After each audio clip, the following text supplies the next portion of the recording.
Hello Internet, my name is Mute, and today's video is actually going to be part of a new series on my channel called Internet Culture Shock, where I talk about a bunch of interesting subjects on the internet while giving an outsider's perspective.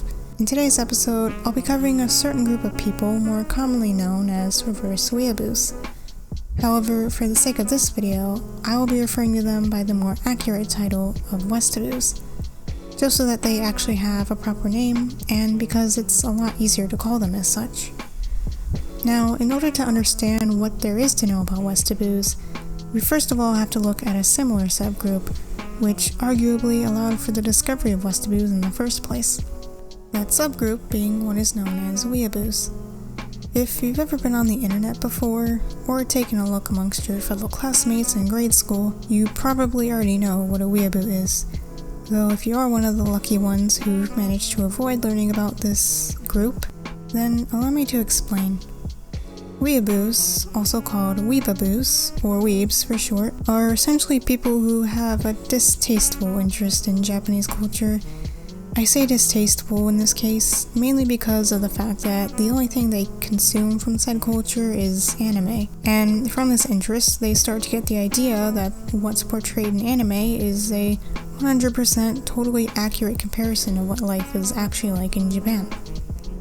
This usually results in people having a very stereotypical and often outdated view on Japanese culture, which, at the least, you get the annoying friend who knows the same 5 words in Japanese and thus tries to incorporate them into their primarily English vocabulary, while at the most you have someone who's very ignorant, who's convinced that they know everything there is to Japan, so much so that they themselves think that they're actually Japanese, and that any country outside of Japan, including their own, is basically inferior. From what I've seen online, they've essentially turned into an inspiration of sorts, of what not to become when introduced to an aspect of another country's culture, to the point where people criticize and make fun of anyone who, unironically, claims to be weeb themselves, and rightfully so in my opinion. So, going off of what we know about Weeaboos, the opposite of that would pretty much be what Westaboos are. However, one of the main differences that separates them from Weeaboos is that instead of a singular country, such as Japan, their fixation is with Western culture as a whole. So, as an example, people can have a disinterest in, say, American culture, and still be considered a Westaboo. Another main difference about Westaboos is that they're generally a much more niche community compared to Weeaboos. Other than the occasional viral meme here and there, there's not really much information publicly available regarding them. So, to the best of my ability, I'm going to provide whatever information I can about them. Obviously, as a disclaimer, please keep in mind that this isn't for the sake of harassment or targeting anyone. This video is just going to be me educating and opening up a discussion about a group that I've personally always found to be interesting. As a part of this discussion, I plan to talk about the origins of the Westaboo, alternatively how and when it all began, the influence of Westaboos on pop culture, as well as the current status of the community today. So with all that out of the way, let's get into the video.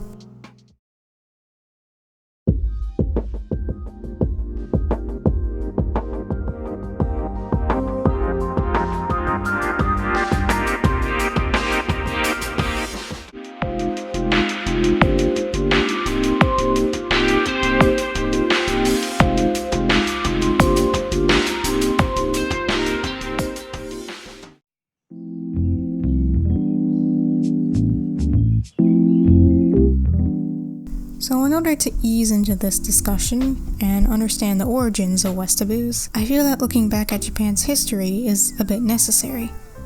In the later half of the 19th century, Japan was going through a transition of sorts known as the Meiji Restoration, which was then the starting point for what was known as the Meiji era. Long story short, as a result of the Meiji Restoration, Japan left most of their traditional ways of living in exchange for a more modern society. As a few examples, they started moving away from an agriculture-based society, they started investing money into businesses, and they even introduced an elected form of government complete with their very own constitution. In essence, this was the start of Japan attempting to be recognized as its own country by the West.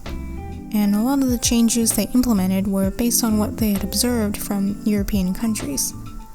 This would then be one of the earliest examples of Japan interacting with the culture of outside nations after such a long period of isolation. After the next couple world wars, Western values had a major impact on the cultural landscape of Japan, and by post-World War II, Japanese society became more westernized than it had ever been before. The most notable changes were in its pop culture, such as their music, becoming influenced by the popular genres in the West at the time, like rock music, as well as in their fashion, with men and women acquiring new tastes in their clothing and hairstyles. Even in present day, Japan continues to intertwine its own culture with Occidental influences. Similar events had also been taking place in the West, especially in areas like the United States regarding its fascination with Eastern culture. Although in general, usually with any sort of big trend or popular interest, there's always going to be people who take it too far. In this case, such people would later on be identified as Weeaboos and Westaboos. In doing my planning and research for this video, I came across an inquiry almost similar to the age-old question of which came first, the chicken or the egg, although in this case there is an actual answer. The term weeaboo actually came first, with its earliest appearance on forums and online threads in the early 2000s. Years after the conception of the term, people online began wondering if there was another word for someone who's essentially the reverse of a weeaboo. People then dubbed this archetype the Westaboo, though its earliest appearance online didn't occur until the early 2010s, at least 10 years later. Just a bit of trivia that I thought was interesting, but in my opinion, I feel as though the discoveries and culmination of what the Weeaboos and Westaboos are today were bound to happen. You see, with the invention of the internet, it helped facilitate the globalization of different cultures, and as a result, it's become really easy to involve oneself with another culture without even needing to physically be in the region where it originates from. People would also upload pretty much anything and everything online back then, because it was all so new. Take YouTube for example. What may be an oversaturated community today, like the Let's Player community for instance, was something no one had ever heard of in times like the early 2000s. Even with something as simple as vlogs, people were still interested in them because they were different. Thanks to the internet, it was also very easy to put out feedback and respond to online content. Even still today, people have the ability to exchange thoughts and opinions on whatever they're reacting to, and as long as there is a platform for conversation, it's inevitable that there's going to be criticism. Whether it's constructive or not is a different point, but generally people are going to share their thoughts about anything that's published online. This is where the introduction of forums like 4chan come in, which for the most part is where the phenomenon of Westaboos and their counterparts came from, and how it essentially spread and was made aware by other online communities. It wasn't very long afterwards until memes, caricatures, and comedic skits and the like were made as a way to criticize and laugh at their overall ignorance. Though while some Westaboos can be cringy, people like them have also had a significant impact on certain aspects of pop culture, including the media that's widely consumed today.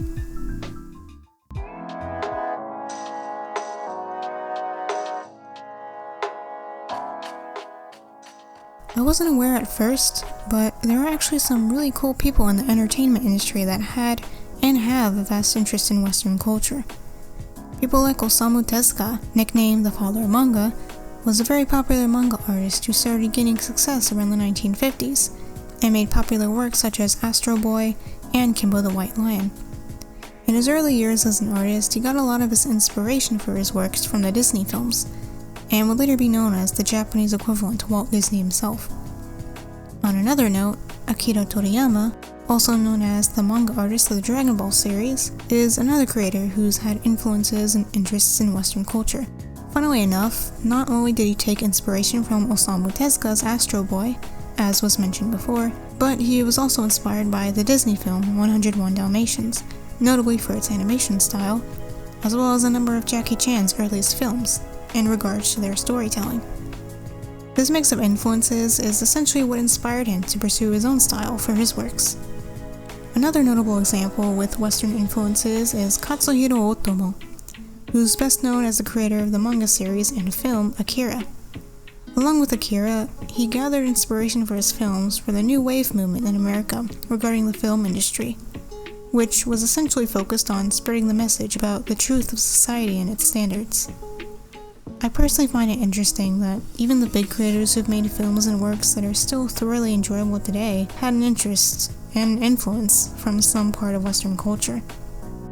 And while there are people who can still be reasonable and appreciate the culture of another country as well as their own, like I mentioned before, there's also the type of people who take it too far.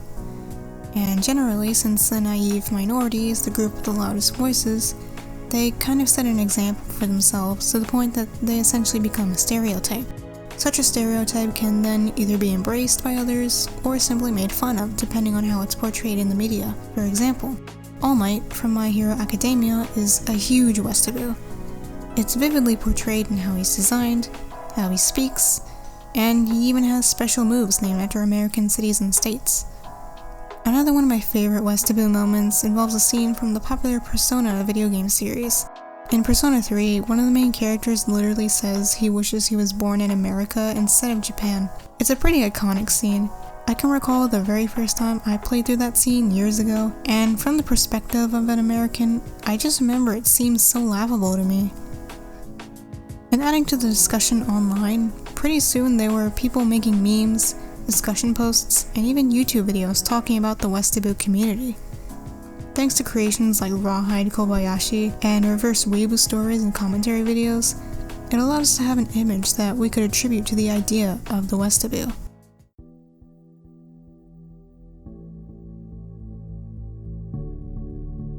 So, after all of what we know now, I bet you're all curious about what the Westaboo community is currently up to today. Admittedly, I was interested as well. As far as I know, they've always been a more niche community that tends to keep to themselves. And like every other community, they have their own popular events that appeal to those in their group. Apparently there's a big convention held in Japan every year that's centered around Western cartoons like Steven Universe and Gravity Falls. From what I've seen, it's pretty much the equivalent of anime conventions here in the US. Aside from that, there are also active 5chan threads dedicated to discussing popular cartoon series and Western films among Japanese fans.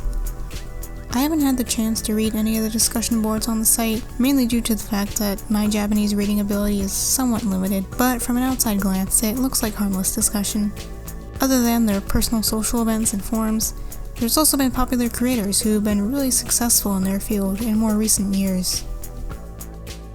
It's a bit unfortunate that there's not much to be found about this community, because they're honestly not that bad compared to other ones out there.